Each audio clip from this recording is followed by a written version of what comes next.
Сайн байцгаана уу, намайг Гэрэлмаа гэдэг. За олон жилийн өмнө том үгээ би төрүүлж байсан. Тухайн үедээ залуухан ээжид туршлага маш дутмаг байсан.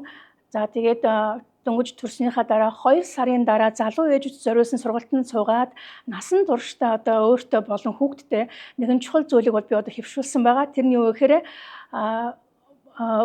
том хүүгээ одоо амны хөндийн цэвэрлэх тал дээр одоо эмчээс зөв одоо дадал зуршил, зөв мэдээлэл авсны үндсэн дээр өнөөдөр миний хүүхд 16 настай, нэг ч хорхоотой шүд байхгүй. Одоо ийм том сайхан залуу болсон. Тэгэхээр тухайн үед олон жилийн өмнөх одоо энэ дадал зуршлыг би хүүхдэд суулгаснаар миний хүүхд одоо өөртөө болон одоо дараагийн одоо хойч үедээ энэхүү одоо зөв одоо амны хөндийн одоо өвчлөөс сэргийлэх одоо амны хөндийн эрүүл байснаар бусад бүх хэрэгтэн одоо эрүүл байна гэсэн одоо ойлголтыг авсан байгаа. Тэгэхээр залуу ээжүүдтэй аавуудаа зөвлөхөд хүүхдийг төрсэн цагаас нь эхлээд амны хөндийн зөв тийм ээ одоо цэвэрлж одоо зөв арчилснаар тухайн хүүхдийн минь бүрэн бүтэн эрүүл одоо саруул одоо иргэн болох одоо тэр үндсийг одоо эндээс би одоо өөртөө суулгасан байгаа. Тэгээ бүгдэнд нь зөвлөхөд амны хөндий бүхэл эрүүл мэндийг одоо бид нэр шийднэ.